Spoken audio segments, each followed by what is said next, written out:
Hello and welcome to season 2 of the Rich Revolutionaries podcast. My name's Chenisse. I am your host, and I am a New Earth business architect and embodied evolution mentor. And I'll get into what that means throughout the episode. We'll weave it in. But today's not about me. Today is about the unconscious power dynamics that shape leadership and relationships. And we're kicking off season 2 with the Power Trilogy, which is a 3-part solo cast series where we're going to be getting into the nuance of how power is embodied, how it is leveraged, and what even is it, right? It's up for debate largely in our world right now. And so I want to bring forth as my radical responsibility the perspective that resonates with most truth for me.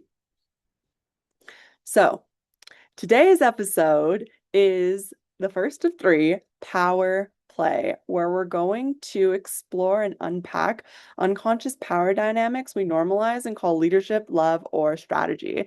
So you can see we're going to look at this through the lens of not only business, not only leadership in, the wide variety of what that can be, but also in our interpersonal relationships. So strap it.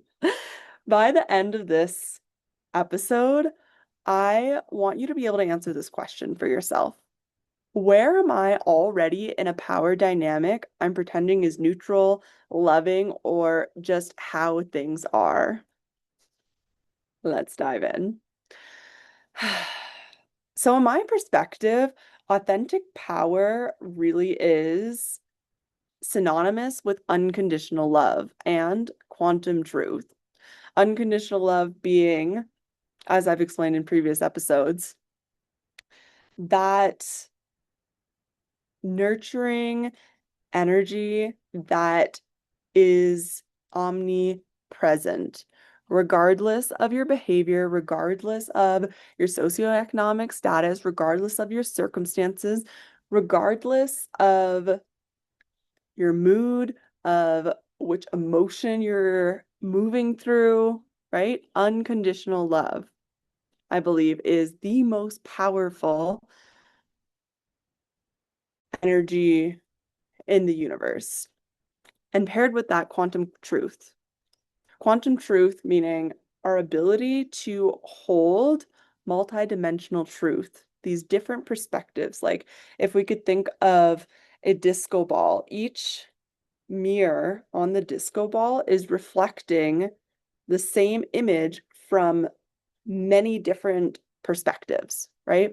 So can we hold seemingly conflicting truths? Can we hold paradox as truth through the lens of unconditional love, which is our authentic power?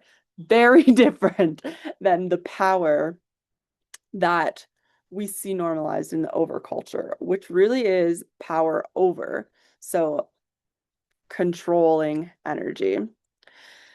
The tagline for these series has been, is it really power or is it just control with good branding, right? And I believe that when we're in the realm of controlling other people's behaviors, their expression, what they can and can't do, which is like very normalized in our political and corporate environments, right?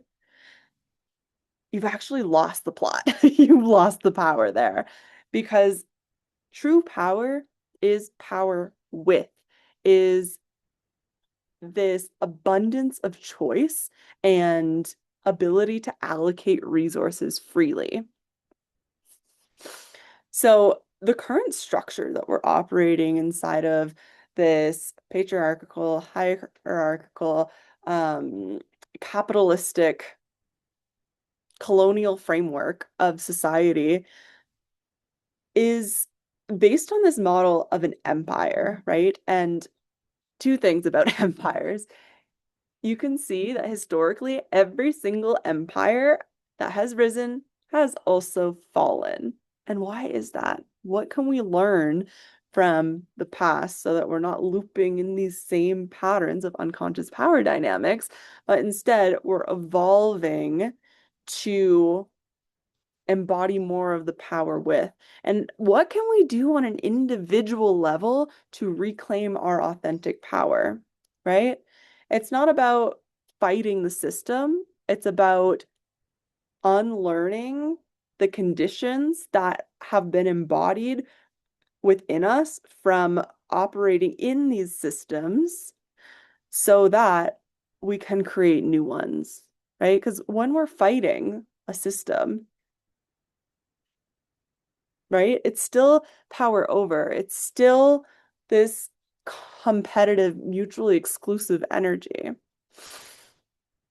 So previously in my brand, I was using the messaging and the language of building regenerative empires, turn the fuck on, and wildly alive. And while I still resonate with the um, turn on and wild aliveness, I'm realizing that I don't actually want to build an empire, right? I don't want to be the queen of the castle at the top of the hierarchy and have people doing my like dirty work under me. And, this translates into corporate structure as like the CEO at the top and the middle-level managers and employees at the bottom that are expendable and can be cut anytime. Like there, that is not the model I am going for. And so I've shifted to create coherence with power with through adopting a and building a village model that's based on collaboration and creating win-win-win scenarios. So what does that mean? What are those three parts? So one is the self, me as my soul essence in integration with my ego, of my identity of who I am, my community, the people that I'm surrounded with, my friends, my family, my clients, my collaborators, my family. That's my community. What's good for me, what's good for them. And then that third part is the collective, right? Is the power that we're sharing in building this village, the village as a model for business, creating scenarios, circumstances, services, products, messaging, offerings that are evolving the collective in a benevolent, regenerative, sustainable way that honors each part of that cycle, right? In that, we're rooting into our value-driven leadership. So traditionally, when two people's values are misaligned, there tends to be this like conflict of interest. And okay, sure, maybe those people aren't great for being in the same village or collaborating on an offer, a business project, or being in an intimate relationship. But can we still, with boundaries, with standards, hold ourselves in that authentic power of unconditional love, of mutual respect? So rather than feeling this like fight response of needing to defend and protect our values, can we hold that quantum truth, right? That's why it's two-parter. Unconditional love, quantum truth equals authentic power. And when we're building our village, can we create, our business based on our values? So for me, my core values are evolution, unconditional love, truth, and freedom. And so the way I'm going to build my business, the way I'm going to build my relationship, the way I'm going to integrate into community is going to be so different than someone who values efficiency, productivity, profit and I don't know, let's just stay with those things um, over what I mentioned. I still value those things, but where do they lie on the priority list of my leadership, of how I'm building? And you can ask yourself these same questions too. I highly recommend it. So that when we are creating our marketing messaging, when we are selling, we get to embody our values as we advertise our services or products, right? Rather than using these subtle manipulation tactics that has been beautifully branded as sales psychology, right?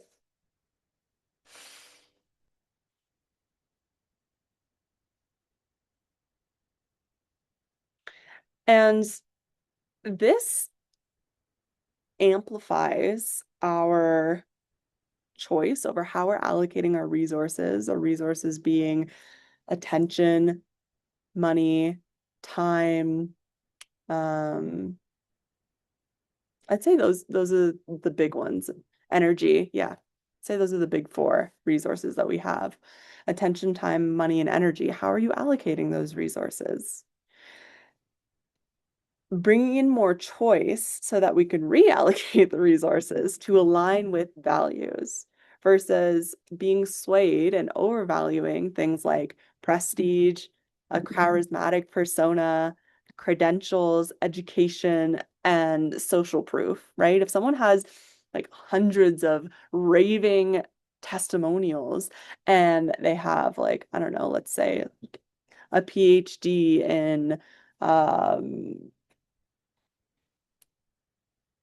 I don't know. The first thing that came to mind is marketing. I don't know if you can have a PhD in marketing, but anyways, let's just say. Um, and they have, 15 years of sales experience. Well, society puts a lot of weight on those things, right? Because it's reinforcing this power over dynamic unconsciously. And things like the way that the Basic Bitch Business Playbook positions marketing is leveraging this conditioning that exists within our body to place value on those things that perpetuate the system and like keep the machine running. So when we can bring these energetic influences into our awareness, the reason I'm creating this podcast episode and this series is to be able to be in our sovereign choice and to actually build our lives from the inside out of soul resonance versus what looks good from the outside in and what we've been told is valuable and powerful in our social frameworks. So this gets into the conversation of where are we placing authority? And a lot of people have a very interesting relationship with authority because it has been conditioned and reinforced at every point, like literally right out the womb, right in the healthcare system. If you haven't already watched my episode, the role reversal one with Annie Aza, where we get into that and dismantling that system, go check that out after you've watched this one. But essentially, there and in education, we talked about that too, and in corporate world, authority is placed on something outside of ourselves, on these credentials, on our bosses, on these systems, on certifications, on diplomas, on um, roles, key roles in society of government entities, all of these things, right? Outsourcing our authority of really what authority means is to be an author of, right? So that's being in that seat of creation. So when we in-source our authority, internal authority instead of external, then we get to author our own reality based on our own values. Psh, this is revolutionary, right? And, I'm breaking it down in simplistic terms, but just because it's simple doesn't mean it's easy, right? These conditions of outsourcing our authority, of looking for answers outside of us, of hiring people because they're positioning these expert strategies and have all of this social proof and credentials, all these things, it has been socially reinforced and is like ingrained in the morphogenic field of belief of our social bonds. And so it's going to take some intention and a whole lot of compassion and also collaboration to reconfigure the way we are relating to power within ourselves.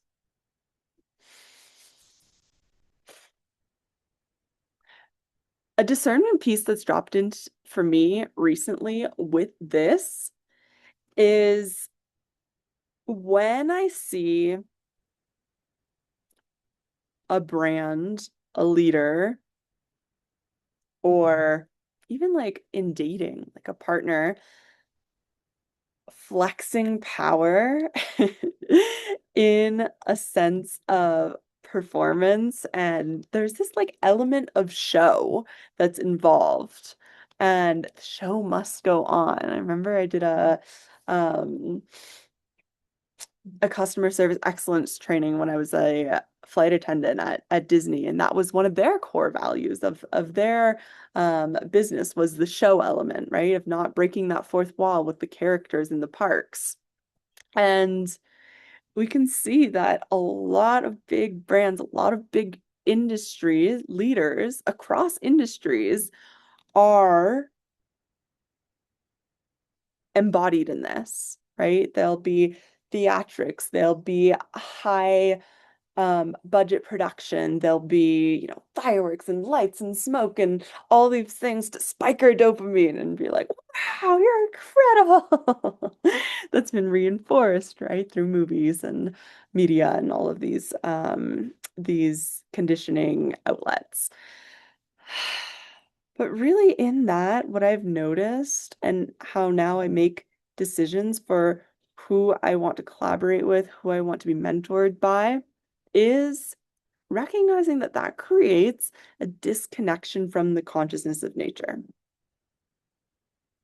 You see these trees trying to put on a show, trying to create this grand theatric of being something that is impressive, that people are stimulated by and want to buy into. No, but like, how fucking great are trees and how great of mentors are they and how wise are they and how powerful are they, right? Because they're rooted and they're vastly resourced in these interconnected networks.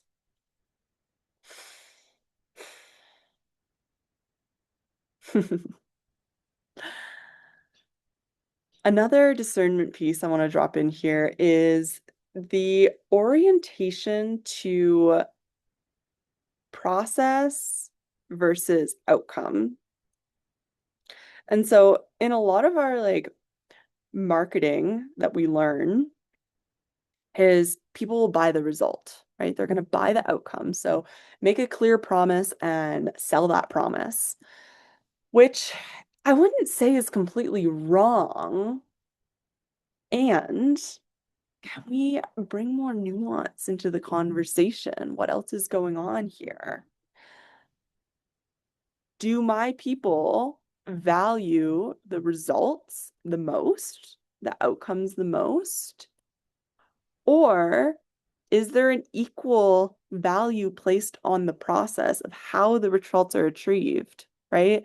Some people will say, like, do anything, be ruthless in the pursuit of your goal. And I don't subscribe to that. Like, yes, I'm all in. There is absolutely no doubt in my mind that I will achieve and manifest and actualize and materialize and ground the visions that I have. And it is just as important to me to be fully present, connected, unconditionally loving, compassionate, resourced, healthy in the process. And so when I'm marketing my spaces, right, I'm sharing that process orientation in equal parts to the results that someone will achieve at the end of our time together. And so ask yourself, if you are a New Earth CEO, where do you want to put the emphasis of focus on how you're talking about your work?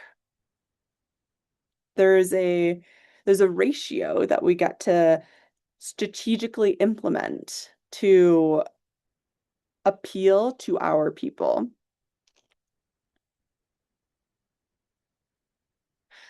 And I want to bring in an example here of some mentorship spaces, communities that I've been a part of and no longer am, where there's this positioning on this like high vibe network.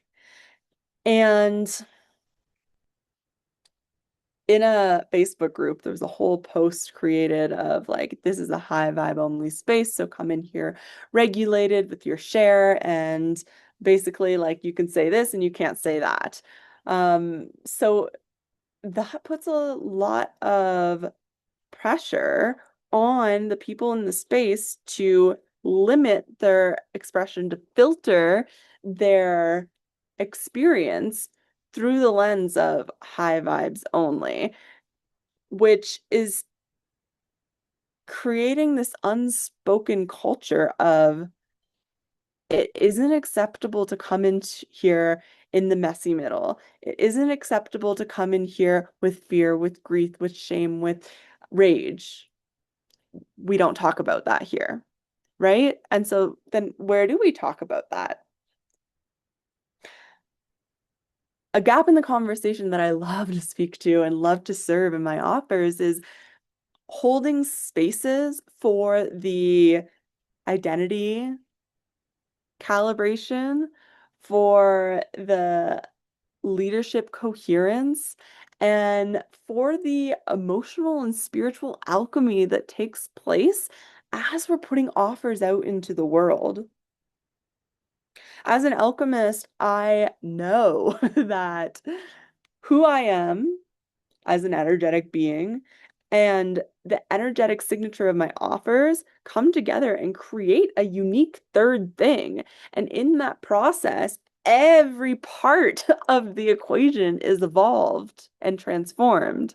And so rather than just being like, you go deal with that over there and like come back to us with your very tailored questions of you can speak within these frameworks and you're going to be coached within these frameworks and like stay within these boxes, but feminine business. It's just not for me.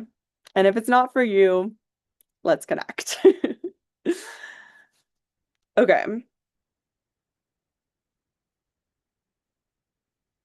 Again, this is reinforcing the conditioning and education. Like, where was the conversation about emotional capacity, emotional intelligence, and spiritual hygiene in our education system? Oh, right, it doesn't exist because it's actually an indoctrination system that is conditioning children to disconnect from the consciousness of nature, to normalize working 8 hours a day under a fluorescent light and being grouped with people of your own age for so many years in a row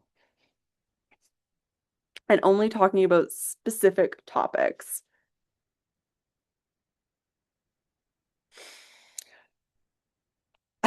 Another example for you.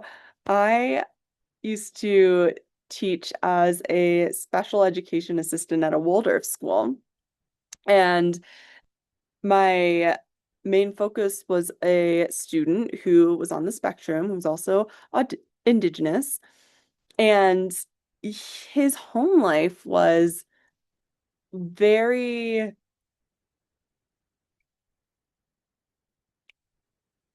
exposing him to a lot of psychological content and relationship dynamics and um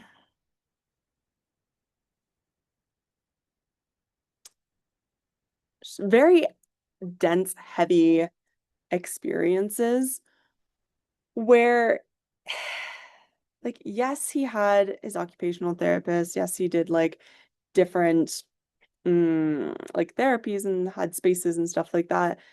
And a lot of times he would come to me and be really angry, like outraged. And so I would just stay in my unconditionally loving center and allow him to be witnessed in that. And he would ask me a lot of questions that might not be quote unquote age appropriate. But my philosophy is if a child is asking me a question, it is my responsibility to answer that question to the best of my ability in a frame that will allow them to have a holistic understanding of the world to flourish in their development at their own pace versus adhering to some rigid timeline that is a framework that someone developed. So when these things would happen, I would get called into meetings with the principal. I would get feedback from other staff members that they were triggered by how the student was talking to me. I would get complaints from parents of information I was exposing their children to, but I was just answering their questions. They were already exposed to it somehow. Um, and the like coaching that I received from administration was when I was met with these um inquiries and these expressions from children was to say, we don't talk about that here. What? Then where are they going to talk about it? Amongst themselves? Right? Like, I am an adult that has emotional capacity to hold space for children to also discharge the like crazy things that are happening in their home life. And if they're coming to me, it means that they trust me and that maybe there isn't another space where they can explore these things or express these things. And so I place more value as a leader, as a facilitator, as a teacher in the relational role and responsibility that I hold beyond the structure of education and child development guidelines. Whew, that one got heated. All right, let's delve into same but different of like the political. Yeah. I was trying to say political, but I said political, which is political and pitiful combined in a word on the world stage right now, right? We're seeing people in power in, the highlight is on US politics, but it's every politics, and the news of, well, my feelings of what's going on in US politics and the release of the Epstein files and everything with that is like twofold. One, I've actually found it quite relieving as someone who is a survivor of childhood sexual assault. And now that we're collectively speaking about these like heinous acts of violence and how they were silenced, under all of these unconscious power dynamics, that's relieving. It's relieving that we get to talk about these things publicly now. And the second part of that is, wait, are these people actually in power? From my definition of power, authentic power, unconditional love, and quantum truth, I don't think so. I think they are control with good branding, right? And so why are we outsourcing our power to these people in power when really they're people in control? And we're seeing the insane way that these leaders have conducted themselves behind closed doors. And I'm a strong proponent for how you do one thing is for how you do everything. So what the heck else is going on, right?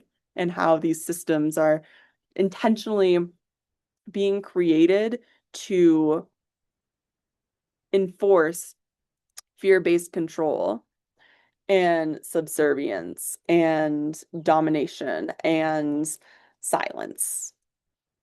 And I'm not here for it. And if you're here, neither are you. So, what comes next? This is the exciting part of the conversation. But first, we delve into the dark underbelly and then we alchemize to bring forward to embody the evolution. So, this is the shift from authoritative, switch around, authoritarian leadership, parenting has can have an authoritative tone, authoritarian tone as well, to authoritative, which the difference is listen to me because I told you so, or we do that because that's the way it is, right? Outsourcing our power, just following these conditions that have been set out in the systems without questioning, to, okay, how can we come together and collaborate as a village to be in our sovereign authority, which means to be in our creative essence and to author our existence. So we do need organization, we do need systems, we do need structure in the social fabric. But what values and beliefs is that rooted in, right? A lot of it's been rooted in control, silence, domination, fear. So let's alchemize that. Right? That is why I'm here to offer embodied evolution, which is the intersection of our soul essence with our ego's experience, which our ego is the collection of defenses from our past experiences. And right, our soul also has these past experiences that are encoded in our DNA that exist as frozen emotions in our body.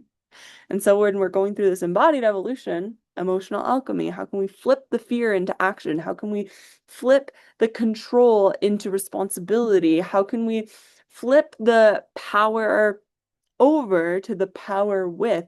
How can we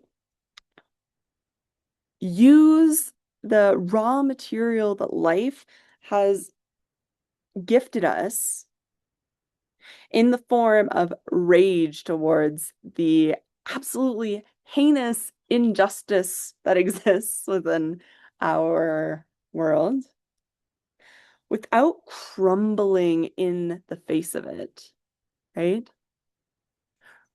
Rage, fear, shame, and grief can all become catalysts, mission fuel towards taking action from unconditional love, from quantum truth, from collaboration, from values.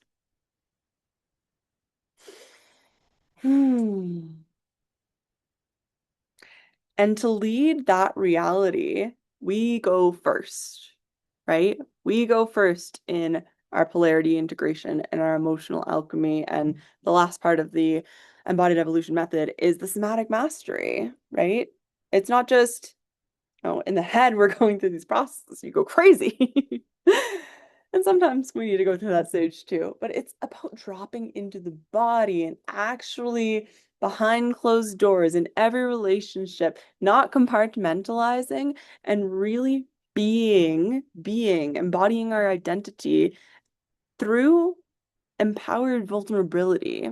What does that mean?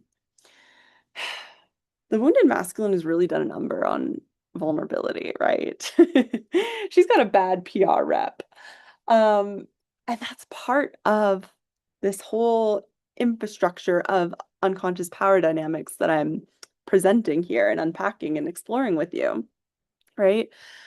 Empowered vulnerability is when we are able to share our experience, to share our stories vulnerably, right? I'm talking about some of these like really dark, heavy topics that have I have personally experienced, right? Of going to the psych ward of and I laugh now, that's just my existential kink. Of experiencing grape, of experiencing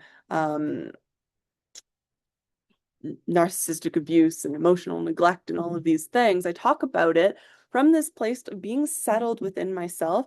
And I'm going into the details and the nuance that is going to serve other people to come into sharing their experiences of breaking that silence, of holding space for quantum truth with unconditional love and creating a container where that is normalized. It isn't trauma dumping. Trauma dumping is when you are still very activated. You're going to end up oversharing. You're going to end up word vomiting. You're going to end up like missing the whole purpose of the story. It's not really going to land. It might overwhelm. It probably will overwhelm you. Probably will overwhelm the people that you're sharing with, right? Empowered vulnerability opens the door for others to step through and share their experience. It models the resonant state, the nervous system state, the frequency that leads the space into new possibilities. And this is frequency first leadership, right? Embodied vulnerability is, before I brought forward this podcast episode, I led myself through an embodied evolution practice where I was like shaking, like hiding my face and growling and stomping and really like allowing the charge to move through my body so I can come here as a hollow bone, as a shapeshifter to receive the frequency that is going to serve you in a transmission of truth through unconditional love, right?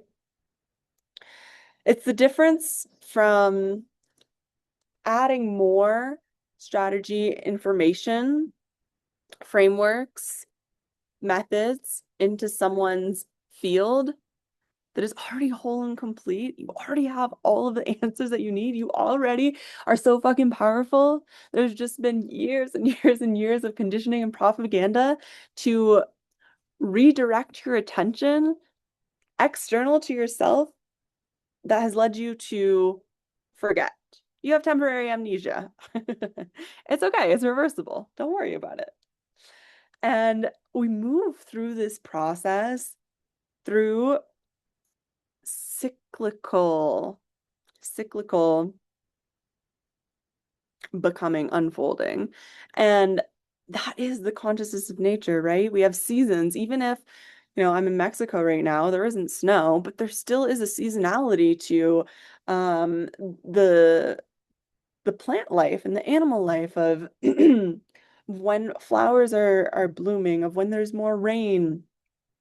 And we are nature, We're not, I don't just say that as some like esoteric like philosophy. Like physically, our bodies are an extension of nature. We're not separate from the natural world. And so when we are leading, when we're creating, when we're relating in our original blueprint, the most resonant structures that we can create to exist inside of societally are going to be cyclical, are going to follow a rhythm of different phases. We all have our inner summer, winter, spring, and fall. And when we can build our villages, right, in this way, we can build our businesses in this way, it actually gets to be sustainable and regenerative and honor that win-win-win